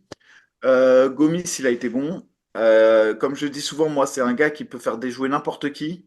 Clairement, il n'était pas favori dans le combat. C'était un gros test. Franchement, j'ai trouvé que l'UFC avait même été dur de lui matcher Brito à Ouais. Bercy. Et la preuve, il a fait le combat parfait. C'est-à-dire qu'il a fait un premier round, j'ai trouvé super intelligent. Quand il a amené le combat au sol, il a gardé Brito au sol et il a déjà scoré le premier round. Mhm. Derrière, Brito s'est un peu énervé, entre guillemets, a Ah, accéléré. mais franchement, il est dangereux, hein. Il est hyper physique, il est Non, mais explosif, c'est un psychopathe. c'est là que j'ai kiffé Gomis parce qu'à la différence de déjouer comme il le faisait sur ses anciens combats, là, je te jure que dans ma tête, je voyais Gomez gagner qu'à la décision. Je ne voyais pas pouvoir gagner autrement qu'à la Ouais. décision sur ce combat-là.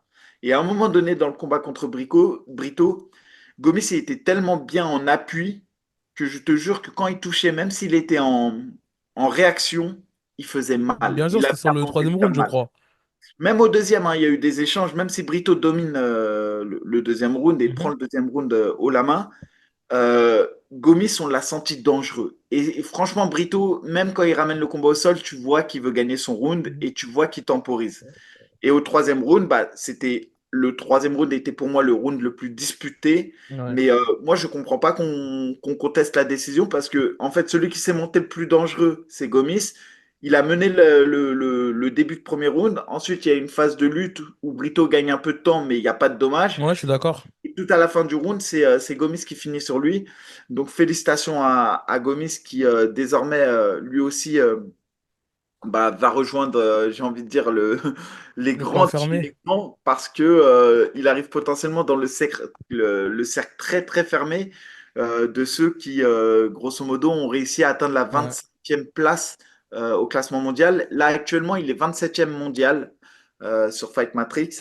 Et pour vous donner une idée de ce que ça représente, Saladin Parnasse, il est 24e, je crois.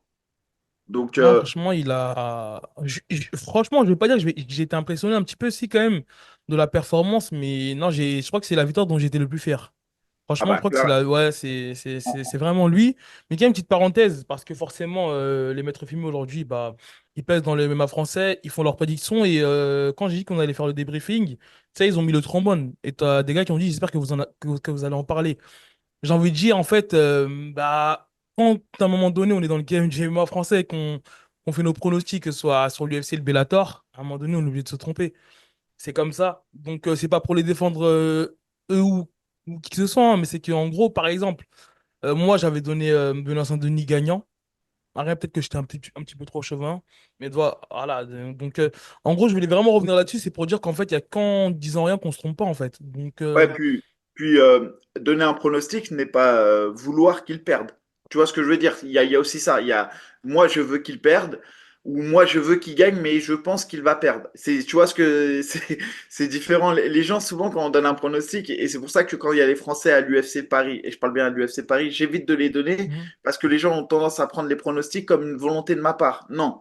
Après, tous ceux qui disent que Gomis était favori sont des menteurs. Gomis n'était pas du tout favori sur ce mhm, combat. Par contre, effectivement, il y a ceux qui ont cru en lui et ceux qui l'ont enterré avant qu'il combatte.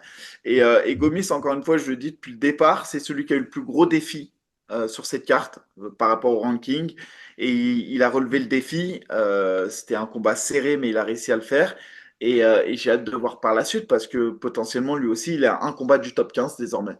non, c'est Fares ça, et lui c'est. Ouais. sont porte du top 15. Donc, félicitations à eux. Forcément, et on va quand même féliciter Mika aussi son équipe parce qu'on sait que quand la Surgini performe, on pointe du doigt son équipe, enfin du côté positif en disant qu'il a des bons coachs, mais franchement là, faut dire ce qu'il y a, ils ont fait un bon travail au MMA Factory avec Fernand Lopez et tout, donc quand même on est obligé de le saluer, Mika, qu'il y a eu un game plan aux petits oignons, et c'est important de le dire quand même. Bien sûr, tu as raison. De toute Ouais, manière, tu ne gagnes pas tout seul, hein. Et là, c'est on l'a ça? vu un Gomis, il était prêt. On a vu un Gomis plus agressif. On a vu un Gomis. Donc, forcément, il y a du travail derrière ça. Il s'est entouré comment dirais-je, bah, il est au MMA Factory. Donc, forcément, le mérite leur revient aussi, hein. Je Et sais pas. t'as le coach de Bakary Samaké qui était dans son coin. C'est vrai que ça fait Ouais. un petit moment que je vois qu'il travaille son anglaise et bah, on a vu que ça a payé aussi, hein. Bah, en tout cas, il était bien ancré. Il Ouais. était bien ancré en sol sur les échanges et tu voyais qu'il était dangereux. C'est la première fois que j'ai senti un Gomis pouvoir éteindre quelqu'un sur son anglaise. Ouais. Et voilà, c'est passé de manière, comme je l'ai dit, c'est passé, c'était serré, mais pour moi, il gagne, il y a pas de discussion. Et forcément, il arrive dans ce qui se fait de plus haut niveau. Là, il est désormais dans le très, très haut niveau. Et voilà, et on a deux Français chez les 66 kilos qui sont top 20 de leur catégorie. C'est incroyable. Ouais, ouais, ouais. Ça avance et forcément l'adversité elle va être de plus en plus dure, hein. Même quand je pense au prochain UFC Paris qui aura sûrement lieu en 2025, Mais c'est on ouf aura. parce que l'année dernière, je sais pas si tu te souviens, mais il y avait eu en conférence de presse, je sais plus, il y a Gomis et Charrière qui disaient et je crois que c'est Morgan Charrière qui avait dit, ouais, Gomis, il est derrière moi, Oui, si, si, je me rappelle, ouais. il me dépasse. Et aujourd'hui, on a un Gomis qui est top 20 et un Charrière qui est top 90. Et quand tu vois en un an ce qui se passe dans le MMA, mais Eh, ça va très très vite. on va le voir avec Benoît Saint-Denis et Nassourdine, mais comment ça va vite en un an? C'est vrai. Mais que ce soit pour les teams, pour les managements, Tout, tu sais, tout. à l'époque, tu avais le premier UFC Paris, tu avais le MMA Factory et le management qui avait Cyril, William Gomis, Nassourdine et Et qui là, d'autre? Et Taylor? Non? non, pas le premier, non, pardon. Je me souviens plus, En mais tout cas, il y effectivement, avait trois ouais. quatre têtes et aujourd'hui, tu voyais que bah, il y avait juste Bah, deux ouais. pensionnaires avec Daria et Bah, William et c'était la William Top Team qui avait le plus d'athlètes. Donc ça va très très vite, hein, et dans tous les domaines. C'est une réalité. Pour bon. revenir au Common Event, Mika entre Nassourdine Imavov et Brandon Allen, je te laisse. Bah, j'ai eu un peu peur au premier round parce que Brendan Allen, sur trois rounds, on le sait, il est capable de pourrir le combat un round, deux Mhm. rounds, et même s'il se fait remplir au troisième, il est dur au mal. Donc je me suis Ouais. dit, quand j'ai vu le premier round, qu'il a collé Nassour, qu'il a gardé les 5 minutes, et que surtout les deux sont rentrés dans leur coin, on avait le sentiment que Nassour était plus fatigué que Brendan Allen, et je peux te Mhm. dire que j'ai transpiré Mhm. derrière le micro. Et après, il y a eu les mots rassurants de Nicolas Hoth qui a expliqué à Nassour ce qu'il devait faire de toute manière. Ouais. C'était assez logique de devoir striker, prendre la distance et de Mhm. faire attention à l'amener au sol. Et ensuite, on a eu un Nassour bah, qui s'est pas fait surprendre, un Nassour qui a sprolé et en même Mhm. temps, il mettait une rotation. Je sais pas si tu as fait attention, mais c'était juste incroyable. Ouais. Un Nassour qui s'est quasiment amusé presque au sol avec Brendan Allen. Quand je dis amusé, j'exagère un peu, mais qui est parti défier Brendan dans son propre domaine et qui a dominé Brendan Mhm. Allen au sol comme il l'avait fait avec Dolidze. Et j'ai surtout, moi, ce que je retiendrai de ce combat, c'est que j'ai un Nassour au deuxième round qui est plus fatigué que Brendan Allen et pourtant qui arrive à faire la différence et à réinverser Mhm. la tendance. Au troisième round, bah pareil, Nassouri découpe, il découpe, il découpe. Brendan Allen, il est solide. Le troisième round, les deux le finissent complètement HS entre guillemets, Ouais. mais victoire archi logique de Nassour. Et aujourd'hui, je pense vraiment que Nassour est prêt pour aller chercher le titre. Je pense que Bah, Nassour, ouais. en fait, s'il combat un combat avant le titre, il n'y a pas de problème, tu vois, c'est l'enjeu qui veut Mhm. ça. Mais si on me demande est-ce que Nassour est prêt pour aller faire le titre, je pense que Nassour est prêt pour aller faire le titre. Et je pense que Nassour peut battre Whittaker, Adesanya, Strickland et. Non, Mika, je pense tu vas un petit peu trop fort. Moi, Regarde, moi, je vais te donner mon avis, hein. Déjà, forcément, le premier round, on pense que Nassourdine, il se fait surprendre sur un takedown. Voilà, peut-être il est pas trop, il est un petit peu trop attentiste et forcément, il accélère Brandon Allen. Donc, le premier round, il est forcément scoré pour Brandon Allen. Maintenant, Nassourdine, il fait un deuxième round, un troisième round. Il n'y a rien à dire. Hmm. Il y a rien à dire, il boxe, il lutte. Mais quand même, dans les échanges debout, ça touche du côté de Brandon Allen, ça touche du côté de Nassourdine. ouais, mais c'est Moi, en pas le tout même cas, type d'impact. C'est pas le même type d'impact. forcément, mais en tout cas, comment dire, j'en ai pas vu assez pour dire qu'il peut aller chercher le titre. Faut être très honnête, voilà, c'est mon avis. Ouais, ouais, je Je vais comprends. pas dire Après, ce que vous en pensez dans les commentaires, mais je trouve que ça sera un petit peu trop tôt de dire qu'aujourd'hui il peut vaincre Adesanya. Il peut faire ce combat. Forcément, il a une marge de progression. Il a fait 3 top 10 en moins d'un an. Faut le souligner, c'est énorme. C'est énorme. Il a 28 ans. Donc forcément, il y aurait une marge de progression. Mais maintenant, ce serait trop tôt de dire qu'il peut aller taper Whittaker, qu'il peut aller taper Adesanya, Mika. Là, jusqu'à présent, Nassourdine il nous a montré son panel technique en boxe anglaise. Moi, j'attends de voir un petit peu plus. Franchement, ouais, j'attends de voir un petit peu plus. moi, le panel technique, pour moi, il me l'a montré au sol. Quand je vois la domination qu'il met à Dolidze en premier round, la domination qu'il met à Brendan Allen, la lutte qu'il a, son anglaise, elle est même plus approuvée. Forcément, ouais. Sincèrement, pour moi, et de manière générale, parce que souvent, on est un peu dur avec les Français, c'est-à-dire, mais moi-même, hein, je le suis. Mhm. Mais quand tu regardes aujourd'hui, Adesanya au sol, il vaut quoi? Je te rejoins. Et pourtant, il a été champion combien de Non, temps? mais sauf que c'est quelqu'un qui a su être champion et qui a su imposer son style et qui Et, a mais Nassour, su aujourd'hui. C'est un peu pareil. Whittaker au sol, ça vaut quoi? Bah, en Oh, gros, en fait, la différence, c'est que Adesanya, tu l'avais quasiment jamais vu de haut sol avant qu'il soit champion. ben ouais, mais on sait très bien que Enfin, quand tu l'avais jamais vu, entre guillemets, t'avais jamais vu Blachowicz, de il l'a réelle collé, faille. quand Blachowicz, il l'a collé au sol, Il était déjà champion et il montait de catégorie. exactement. Mais ce que je veux dire, Dricus Duplessis, il a son sol, il a un style qu'il arrive à imprégner, mais en termes de striking pur, c'est pas non Ah plus. non, forcément, mais il arrive à dicter le combat. Pourquoi? Parce que c'est Et- un lutteur, parce que c'est un grappleur. C'est ce Exactement. que je veux Mais te c'est pour dire. ça que pour moi, aujourd'hui, de toute manière, on n'aura jamais le combattant parfait, fort dans toutes les disciplines. Forcément, oui, oui. Non, mais je trouve que c'est un petit peu trop tôt de dire ce que tu as dit là, qu'il peut prendre Whittaker, qu'il peut prendre Adesanya. Ça reste quand même des gars qui ont, entre guillemets, enfin, par exemple, je prends Adesanya et Nassourdine, c'est deux strikers, même si c'est pas du tout le même striking, mais on voit que Adesanya, il a plus d'armes dans son striking aujourd'hui. Bah, oui, il va avoir plus. Alors, il a un côté un peu plus, je dirais, comment on peut dire ça? Développé, Extraverti. peut-être? Il va Ouais. jouer, il va s'amuser. Alors que Nassour, il est très scolaire. Il te met un 1-2 crochet, il percute. Ok. Mais ce qu'il fait en anglaise est beaucoup plus propre Mhm. qu'Adesanya. Si aujourd'hui tu me mets un combat de boxe anglaise, je mets tout sur Nassour, sincèrement. Mais sauf Et que c'est pas un combat de boxe anglaise. oui, mais des fois, le côté un peu foufou, ça apporte pas beaucoup plus.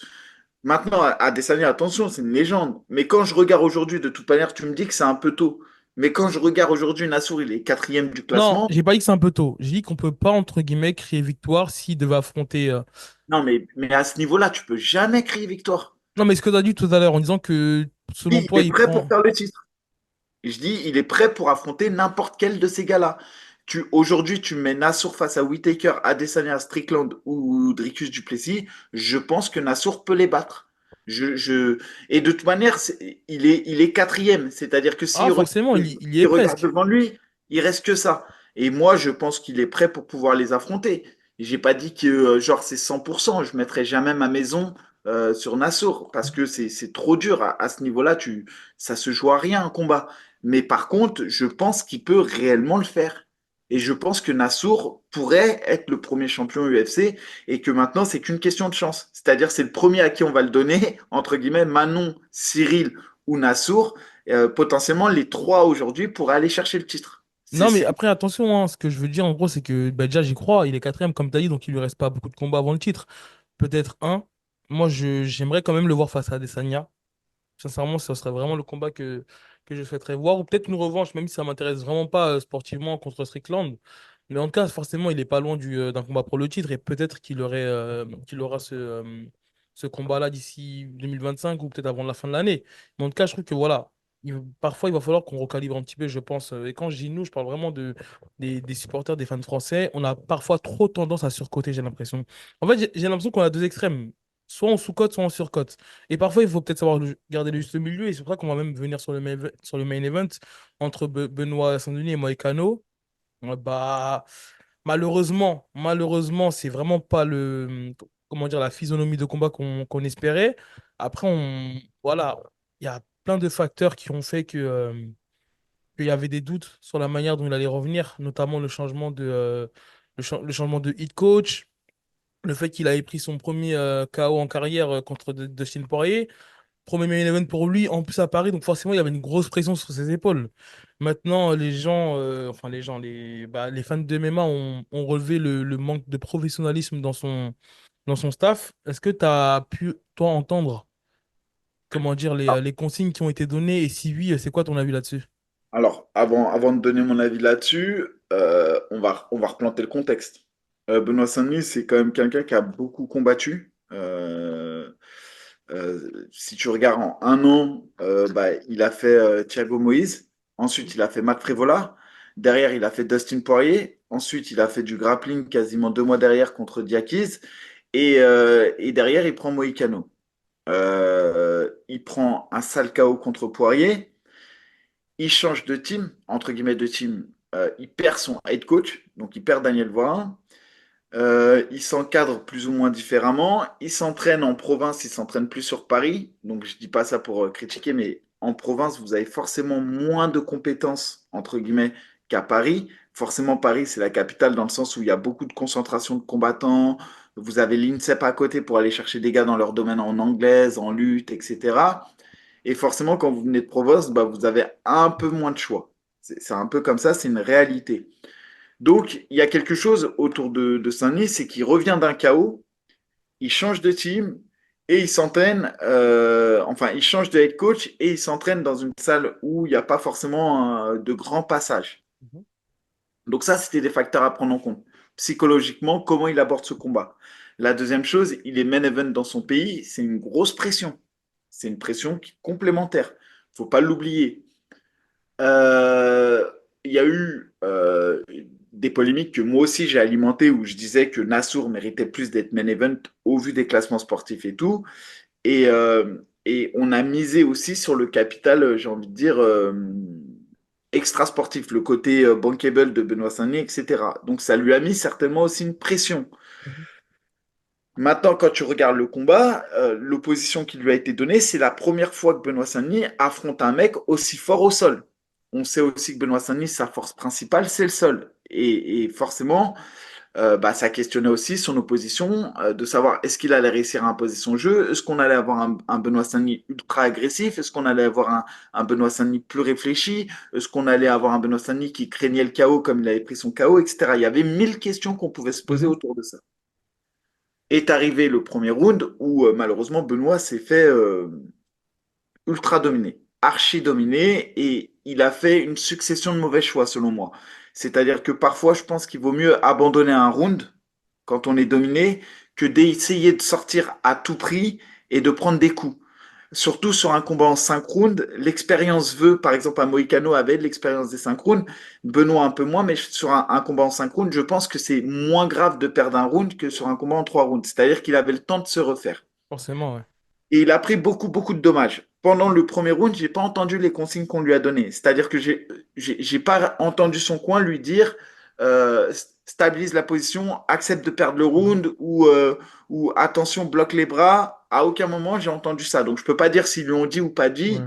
Ça serait mentir de dire qu'il y a eu des mauvais coachings. Vient la reprise. On voit un Benoît, nous, quand on commente le premier round, on ne voit pas forcément les dommages sur le Ouais. visage de Benoît, et je pense que c'est pareil dans son coin.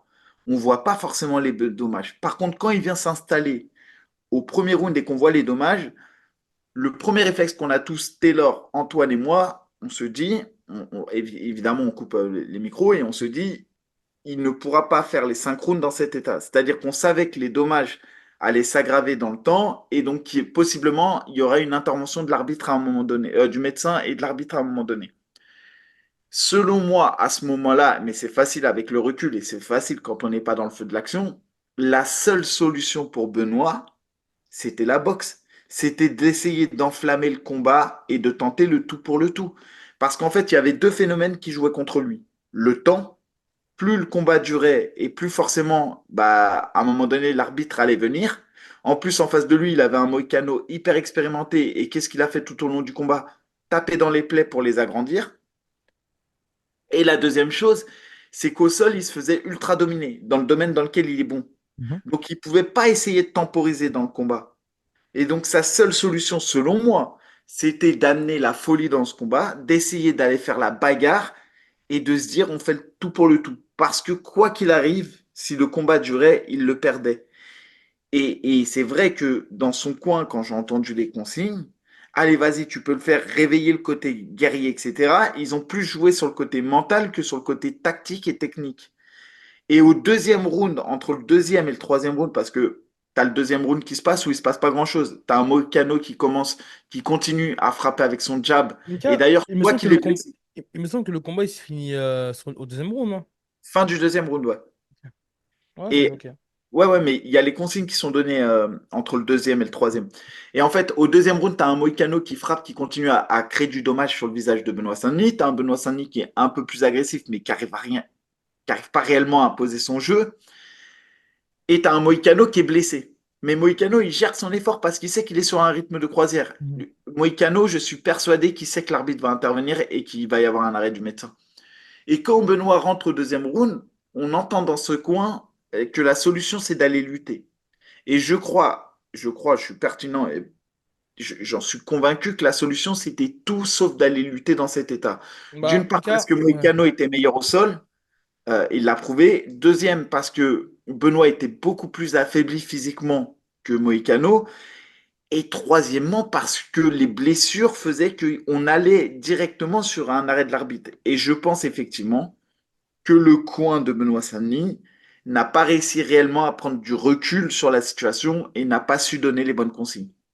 Ouais, écoute, je te rejoins. Après, c'est vrai que moi, lorsque j'entends, parce que j'ai réécouté les interrounds, et lorsqu'on j'entends va lutter, en fait, déjà, je trouve qu'avec tous les facteurs, stress, dégâts, euh, voilà, avec tous ces facteurs-là, c'est difficile de dire va lutter. C'est comme dire à un combattant, relève-toi. Forcément, il faut apporter, voilà, la manière. Ok, je vais lutter, mais comment est-ce que je vais lutter? Par exemple, dans le premier round, on voit qu'il se fait, Tay se fait en gros saisir le middle. Moïcano, il contourne le middle et il va lutter. Donc j'ai envie de dire que j'aurais préféré moi entendre par exemple, hein, masque le middle, évite les middle par exemple parce qu'il sait que bah, c'est ton arme favorite et on a vu qu'il a travaillé là-dessus en tout cas pour capitaliser et emmener le combat au sol. C'est vrai que à ce niveau-là, Mika, je pense qu'il faut plus de détails. Tu vois par exemple quand Nicolas Haute il coach Nassourdine contre Cannonier et qu'à un moment donné il lui dit écoute on est au troisième round, il y a de la fatigue. On peut plus faire de footwork, on peut plus faire de in and out. Ok, pose tes appuis. Là, on va chercher les coups durs. Ça, c'est du coaching de qualité, tu vois. Mais moi, en tout cas, de ce que j'ai entendu, attention, hein. Après, je sais qu'il y a Maxime François dans son coin. Moi, j'ai fait plusieurs entraînements avec lui. Il m'a aidé dans mes prépas. C'est un superbe coach. Donc maintenant, je ne crache sur personne. Vraiment, c'est les faits. En tout cas, je dis ce que j'ai entendu. Après, un superbe coach ne veut pas dire un superbe corner. Maintenant, je ne jette la pierre à personne sur son coin. Sauf que là, sur le haut niveau, sur un main event de l'UFC, on est voilà, dans la catégorie la plus relevée. Je trouve que ça manque quand même d'expérience, pour dire. Je trouve que Non, ça clairement. manque d'expérience dans son coin. Après, voilà, c'est pas que la faute à son coin. Il y a, Mais voilà, en fait, j'ai pas vu de hate coach. C'est-à-dire que j'ai vu des gars qui sont spécialisés dans leur Mhm. discipline, mais j'ai pas senti de hate coach. J'avais le sentiment que le coach qui donnait le plus de consignes, c'était presque un préparateur mental, grosso modo. Tu vois, genre, de dire à un combattant, tu peux le faire, c'est bien, mais à un moment donné, quand tu es dans le mal, tu es dans le rouge, il faut vraiment jamais avoir été dans cette situation pour pouvoir penser que le gars, tu vas le réveiller comme ça. Ce que je veux dire, le pauvre Benoît, franchement, ça faisait un peu mal au Bien cœur. sûr. Même si c'est un choix, même si c'est un sport, et là, il va s'en remettre d'ici 2 semaines, il n'aura plus rien. Mais il y a une réalité, c'est qu'on peut. Souvent, on dit, tu sais, il y a trois indicateurs, le vert, le orange et le rouge. Et quand vous êtes combattant, vous êtes dans le orange, il faut remonter dans le vert. Et quand vous êtes dans le rouge, en général, on n'en sort jamais. Et, et, et c'est là où, en fait, où c'est utile d'avoir un bon coin, c'est qu'il ressent ça pour vous. Mhm. Et il voit des choses que vous ne voyez pas. Mais vous ne pouvez pas demander à un combattant de lui demander. C'est comme si je vous dis, ouais, hey, B, tu gagnes le combat. Bah Ouais, ouais, ou que même, tu sais, on quand sait tu qu'on dis doit le gagner le relève-toi. combat. Ouais, non mais on le sait qu'on doit le gagner le combat et Ouais, on sait qu'on doit se relever. Mais donne-moi un tips. je suis Mets ta d'accord. main en dessous, C'est relève-toi, bouge exactement, la c'est des tête, petits détails tire qu'il la faut tête. apporter. Et, Mais c'est- ouais, et c'est vrai que bah voilà, après on va pas. Je pense que de toute manière, tu l'as vu sur Twitter, j'imagine, tu l'as vu ouais, dans forcément. sur la planète entière. Et c'est clair qu'il y a eu quelque chose et je pense que même en interne, ils vont en discuter, ils vont digérer et ils vont Mais, discuter. ouais, mais Mika, je te rejoins quand tu dis que t'as pas l'impression qu'il y a un hit coach. En fait, le problème, c'est que, après, je sais pas le pourquoi du comment, mais parfois, en fait, comment dire, j'ai l'impression que c'est la mentalité des combattants, c'est que lorsqu'on monte trop haut en termes de sportivement dans les classements, ou même tu sais, en termes de hype, en fait, tu as deux genres de combattants. Tu as les combattants comme Saladin Parnasse qui est avec la même équipe depuis le début et qui, sûrement, et je lui sais, tu finiras avec la même équipe, c'est-à-dire Hatch, la Hatch Academy. Et t'as ces combattants-là qui vont, à un moment donné, arriver au niveau, changer d'équipe. Et le problème, c'est que, comme tu as dit, j'ai l'impression qu'il n'y a pas de hit coach. Et le problème, c'est que j'ai peur qu'il y ait trop de yes man autour d'un athlète à un moment donné. C'est mon ressenti. Peut-être que je me trompe et j'espère me tromper, mais c'est mon ressenti. Et parfois, en fait, l'athlète, tu sais, je pense que l'essence du sport, Mika, il y a un truc qu'il faut pas changer, c'est que la relation d'un combattant, c'est une relation père-fils. Tu me comprends quand je dis Ok. père-fils, c'est qu'en gros, Ah ouais, t'as parce que je suis beau. pas du tout d'accord. Non, non, non, mais écoute ce que je veux dire. C'est qu'en gros, t'as beau monter dans les classements, t'as beau vraiment monter dans les classements, t'as beau être le combattant, le champion, il faut qu'il y a cette hiérarchie-là qui est respectée. C'est-à-dire que tu as un head coach qui te dit c'est comme si et pas autrement. Après, bien sûr, quand je dis relation père-fils, Oui, c'est du il y a ouais. un échange entre les deux, mais voilà, Mais ton père, ça reste ton moi, je père. dirais plus une hiérarchie et surtout ouais, père-fils, moi, j'aime pas trop parce que tu as le Peut-être que côté je suis un petit peu sentimental. trop, Mais, mais trop brut en disant père-fils, mais en gros, ce que je veux dire, c'est ouais, je il y a une comprends. hiérarchie à respecter. En gros, ce que je veux dire, c'est que tu as beau fondre une famille, être père toi aussi à ton tour, ton père, ça reste ton père. Donc quand il te dit quelque chose, bien sûr que vous pouvez Voilà, discuter, bien sûr que vous pouvez donner votre avis, et il bien faut je pense avoir que, confiance. Il faut avoir voilà. confiance en son head coach. Et je pense, encore une fois, je le dis, que ce qui s'est passé dans le combat, c'est pas forcément la faute des coachs aussi, mais c'est peut-être une succession de mauvais choix. Mhm. C'est-à-dire qu'à un moment donné, pour aller chercher la performance quand vous êtes top 15 UFC, c'est selon moi difficile d'aller le faire dans le fin fond de la Bretagne ou dans le fin fond de l'ouest, du sud-ouest de la France, etc. On peut me dire ce qu'on veut. Je pense qu'à un moment donné, à faire préparer un combat du top 10, parce que c'est quand même ça qui se passe, hein. Faut pas oublier que Moïcano, c'est top 10 mondial. C'est-à-dire qu'on est dans l'élite mondiale. C'est pas un combat Ares en milieu de carte. On est sur un top 10 mondial à l'UFC, main event à Paris. Et je pense effectivement que ça nécessite des moyens. Et les moyens, en général, se payent. Et c'est aussi ça, c'est de savoir qu'est-ce qu'on est capable de dépenser sur soi et pour soi pour pouvoir performer le jour J. Et ce que je pense, c'est qu'il y a une succession de mauvais choix et il y a aussi quelque chose, c'est qu'il a fait 4 combats en un an. Et peut-être que, il faut prendre le temps de se reposer. Alors, c'est vrai aussi, est-ce qu'on refuse un event à Paris, etc. Je l'entends tout ça. Mais la réalité est qu'il faut savoir dire à un combattant stop. Et c'est pour ça que elle était bien la discussion qu'il y avait avec Younes et Nassour quand on a fait le podcast. Ouais. On voit bien l'importance de Younes autour de Nassour. C'est-à-dire que Nassour, lui, va tout le temps te dire oui en tant que combattant. Donc, si tu prends Benoît Saint-Denis, si tu lui dis on combat demain, il va te dire oui. Parce que tu le vois bien, lui, c'est un ouf. Il veut Mhm. combattre, il veut gagner. Ouais. Il le dit qui vit par l'épée meurt par l'épée. C'est-à-dire qu'il est vraiment dans un délire de chevalier. Mhm. C'est son délire. Mais c'est là où Pelletier va devoir prendre le relais et dire attends, attends, attends, stop. repose-toi, t'inquiète pas, on organise un combat ici. C'est peut-être son head coach qui va dire, attends, on a besoin quand Mais je dis head coach, est-ce ça peut être aussi qu'aujourd'hui, il un a un head coach? planificateur.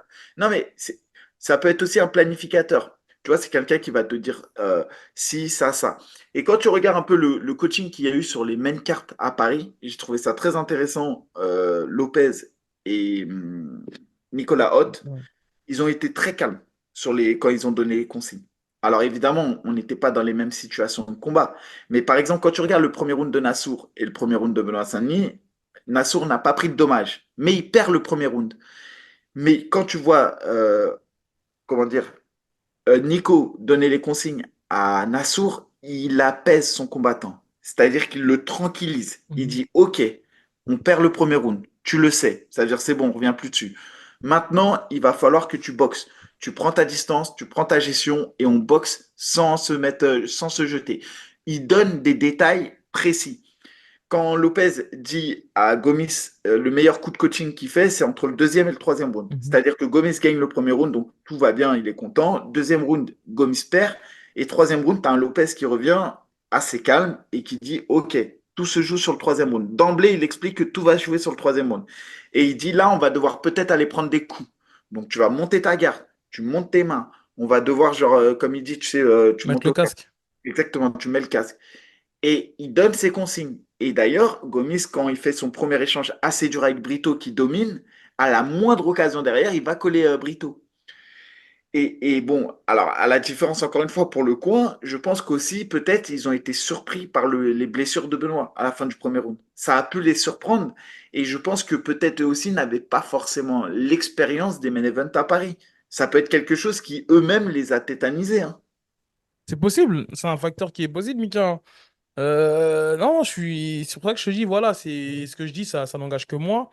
Maintenant, voilà, il y a plusieurs avis qui divergent, mais c'est vrai que ça a été quand même un détail qui a été assez relevé. Après, on peut spéculer autant qu'on veut. C'est la réalité, peut-être qu'on l'a, peut-être qu'on l'a pas. Mais c'est vrai que je pense qu'on voilà, on a du recul pour voir en tout cas ce qui n'allait pas sur le combat.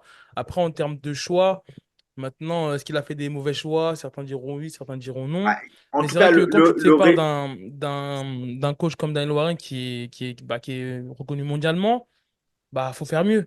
Tu vois ce que je veux mais dire? c'est ça. Et puis, il y a quelque chose en général.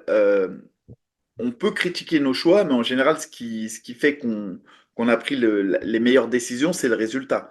Donc, si là, on regarde le résultat, on est obligé de considérer que les choix qui ont été faits ne sont pas les bons. Tu vois ce que je veux dire? C'est pas comme s'il perd sur une décision serrée ou autre. Non, il y a quelque chose qui prouve une succession de choses sur lesquelles on peut discuter, qui prouve qu'il a pris une succession de mauvais choix.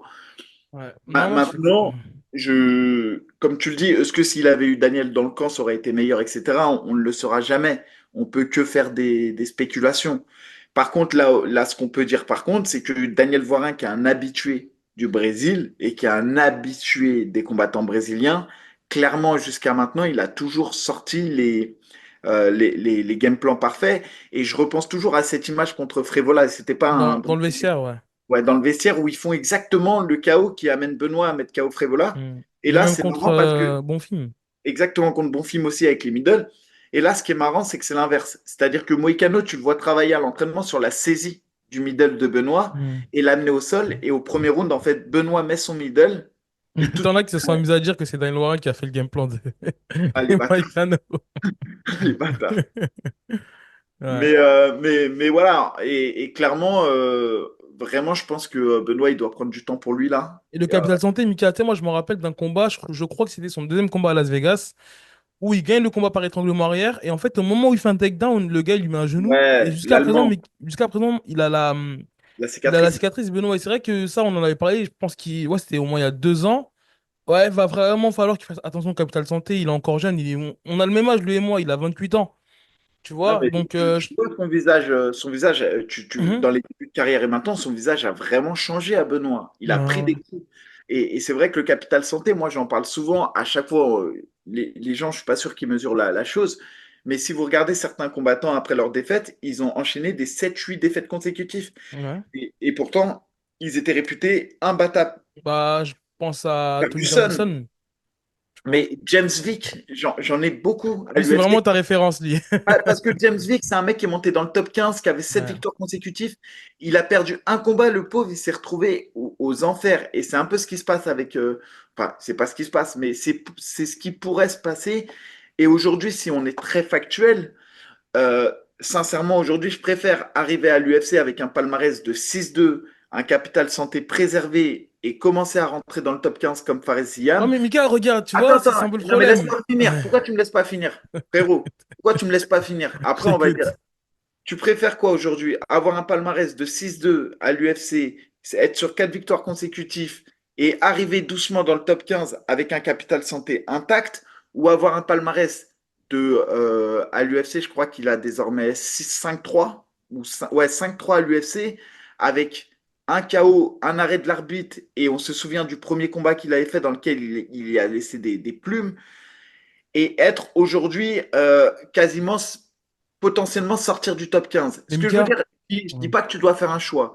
Ce que je dis, c'est que si tu raisonnes à long terme, si tu raisonnes en termes de Mhm. réservoir, et ben franchement, tu es obligé de dire que Non, mais je suis d'accord, mais tu sais, on a encore la culture de l'instant et c'est une réalité parce qu'il y a quelques temps, quand je dis nous, je te parle pas forcément de toi et moi, mais je te parle de ce qui se disait, c'était pas forcément la carrière de Fares qui a été, qui était oui, préférée et c'est une réalité. mais Après, maintenant, moi personnellement, si tu me demandes, moi je suis plutôt de l'école doucement mais sûrement, step by step. Mais la qui réalité, c'est ménage, que je te jure, qui ménage sa monture va loin, je te jure. mais non, Et mais je te rejoins là-dessus. Sauf que, il y a quelques temps, c'était Fares, c'est un style ennuyeux. Bah, Fares et Benoît, pourtant Fares mais avait quoi depuis 2019 qu'il a l'UFC. Benoît, il est arrivé après. ça que je Tu te vois, dis, à date d'aujourd'hui, c'est pour ça que je précise bien à date d'aujourd'hui. Parce que en termes d'accomplissement, Benoît a fait plus de choses que Fares, indéniablement. Indéniablement, il a fait plus de choses. Il a failli faire douter et gagner Poirier sur un étranglement. Il a fait résonner le Madison Square Garden en gagnant Frévola. Mais aujourd'hui, si tu regardes les deux, leur background, le palmarès à l'UFC et les dommages qu'ils ont encaissés au cours de leur carrière, je pense que combattant Fares est beaucoup plus frais. mhm, Je dis pas, forcément. je dis pas qu'il va faire mieux, etc. Je te dis juste qu'en termes de position actuelle, je préfère être dans la situation de Fares Ziam que celle de Benoît Saint-Denis. Non, mais Mika, moi, en fait, le combat contre Moïcano, il l'a accepté parce qu'il était 12e, Moïcano 11e. Moi, la seule question que je me pose, c'est que pourquoi le combat contre Poirier a été accepté? Parce que c'était un top 12 contre un top 3 et les choix qui ont été faits autour de lui. Vraiment, ça, c'est vraiment les questions que je me pose. Après, Le c'est fait... difficile de refuser Dustin Poirier, gros. Ah non, je suis d'accord avec toi, hein, mais C'était une carte de ouf. On avait mm, O'Malley contre Vera. De mémoire, il y avait Michael Page contre Hollande. non, C'était. c'était un risque à prendre. Après, voilà, on va pas le blâmer. Moi, c'est les questions que je me pose. Et notamment, surtout, le fait qu'il, comme tu as dit, qu'il est retourné à Bayonne. Après, moi, j'avais l'impression, pour être honnête, qu'il avait vraiment, on va dire, une team autour de lui. Mais maintenant, voilà, il y a un prix à payer. Est-ce que ça va être. Forcément, lorsqu'on tu as une team autour de toi, et je pense aussi à Nasruddin. Bon, après, Nasruddin, la différence, c'est qu'il est sur Paris. Donc, c'est un peu plus facile, je pense, de faire déplacer les gars, etc. À Bayonne, bah, c'est excentré de Paris. Donc, Puis Nassourdine, il a cloisonné. C'est-à-dire qu'aujourd'hui, tu me dis de te citer le manager de Nassourdine, je sais dire Younes. Tu me dis quel est le planificateur head coach, je te dis que c'est Nicolas Haute. Tu me demandes son préparateur physique. Bref, aujourd'hui, on sait qu'en lutte, il a ses hmm. sparring comme Ahmed et tout. On sait qu'en lutte, il s'entraîne avec lui. Rodrigo Alamos sur la partie pied-point. Ce que je veux dire, aujourd'hui, tu me demandes de faire la même chose avec Benoît Saint-Denis. Je sais pas. Je Non, vais mais te dire, peut-être la communication, c'est sa femme. Le management, c'est, comment dirais-je, c'est Guillaume. Pelletier. Et ensuite, sur le head coach, je ne sais pas dire. Sur le sol, on sait c'est qui son école. Sur le coach pied-point, bah, c'est un nouveau coach qui est arrivé. A priori, c'était son premier coach, en fait, Sur la du lutte, circuit, là. c'est, comment Maxime dirais-je, François. Maxime François. Maxime François, on le sait qu'il est à Paris, donc il vient de temps en temps, mais il ne peut pas faire un travail de fond. Mhm. Et tout ça, c'est des choses qui me questionnent. Ouais, je te rejoins totalement. Écoute, en espérant un bon rétablissement, et comme je dis, on lui souhaite le meilleur pour la suite. Maintenant, on parle, on débrief, on fait les previews, on analyse. Donc, j'anticipe les mauvais commentaires, en fait, quand je dis ça. N'hésitez pas, en tout Ouais, cas, mais à dire, à donner vos avis dans les commentaires. Tu disais? Non, non, mais t'as raison, mais c'est pour ça que, il faut qu'on y aille au bout des choses, mais c'est pas parce qu'on dit des choses négatives, entre guillemets, c'est même pas négatif, c'est qu'on a une vision par rapport à ce qu'on lit et ce qu'on voit, mais comme je l'ai toujours dit, moi, Mhm. je souhaitais un 9 sur 9 à Bercy, tu vois. Ouais, forcément. Maintenant, il y a des réalités, il faut qu'on puisse expliquer aussi à ceux qui nous écoutent pourquoi, selon nous, il y a eu un tel problème. Encore une fois, tu vois, Kevin Choussé, pourquoi je suis beaucoup moins dur avec son coin et autres? Bah, pourquoi? Parce que lui, il avait réellement une marge beaucoup plus haute que lui. Mhm. Et par contre, ce que je regrette sur le combat de Kevin Choussé, je l'ai déjà dit, mais je le redis, c'est qu'effectivement, il n'est pas tenté d'aller dans une autre Mhm. dimension du combat. Sur le combat Nora Cornol, bah, selon moi, le problème du combat n'a pas été le coaching, mais plus la gestion des émotions. Tu vois ce que Mhm. je veux dire? C'est que je pense que, et je pense que sur le combat de Benoît, c'est plus une succession de mauvais choix qui date depuis même la préparation. Ouais, écoute, Mika, on a fait le tour en tout cas en espérant que ouais, bah ça va, on a fait un épisode assez long. C'est tout pour nous. Merci, Euh, Ebi, j'y vais, Merci à moi. toi. Merci à Je tous. N'oubliez m'entraîner. pas de vous abonner. Dites-nous ce que vous en pensez dans les commentaires. On se voit très très vite. Salut à tous. Vas-y, Ebi.